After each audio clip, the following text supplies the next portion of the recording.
everyone, I've been requested to do some tutorials on how I did my Harry Potter house ornaments with the curled paper inside. They're really easy and anybody can do it, and they're relatively cheap. If you have some paper, it's easy. So what you'll need is, I've been using the flat disc ornaments. This one's about 3 inches. They come in about a 6-pack depending on the size. The bigger they are, the less you usually get. Print out your image. You can use the print and cut option if you have a Cricut or a Silhouette. I don't know much about those. I actually just printed this and I cut it out. So that's going to be my image on top. And then I took 8.5 by 11 paper and I cut it into 1/4 inch strips. Usually you want to use 2 to 3 colors or more. So my Hogwarts one, I used all of the house colors, so there's 8 colors in there. You want them to be 1/4 inch, and you don't want the paper to be too thick. If the paper's thick, it won't curl properly, and it'll bend, and you'll have creases, and it can crack and break. And then to put on the Honeydukes image, I'm going to be using Mod Podge. I have the gloss luster one. I also use a quilling tool.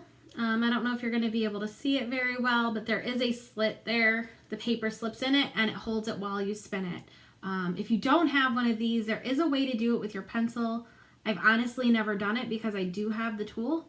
So unfortunately, I'm sorry I can't show that, but there is that option as well. So to start off, I always fill my ornament first. I literally fill it until it's just full. And then I see what it looks like and go from there. So I'm going to take one of my strips and I'm going to slip it into the little slot on the quilling tool, and then you take it and you literally just spin it. My suggestion would be to alternate the colors as you put them into your ornament. If you don't, one side will be heavy one color. So if for the Hogwarts one I did 8 colors, I literally went and did one of each color and then went back around and did the round again. So I just do it until the whole strip is spun. Once I release it, it'll loosen up a little bit and it gives you that nice little curly look. And then you just stick it inside. And you just continue to do it with all of them until you've got enough to fill it up and it looks full.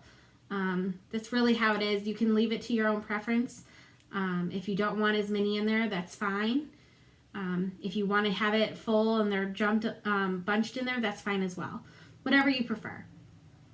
So I think this is going to be my last one that I need for this one. So I'll go ahead and get this one finished really quick. And again, you just stick it in the slit of the quilling tool. And then you release it and you get this really cute curl. And then you just add it in.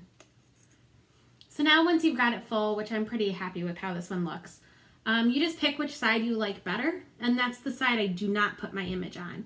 So I like this one a little bit more. You see a little bit more of the curves. This, you see sort of more of the side. So I'm going to actually Mod Podge my image here.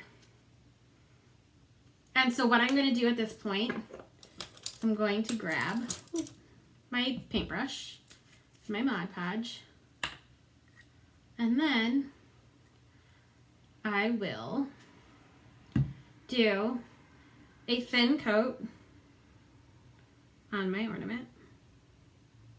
This is just enough to hold the image down before I seal the image onto it. So then I place my image. I'm going to turn it so I can. So now that my image is placed, I'm just going to do another coat of the Mod Podge on it. And this is just to seal the image completely. If you see that I have like this little curve, I'll stick my paintbrush inside of there to get a little bit more Mod Podge in there.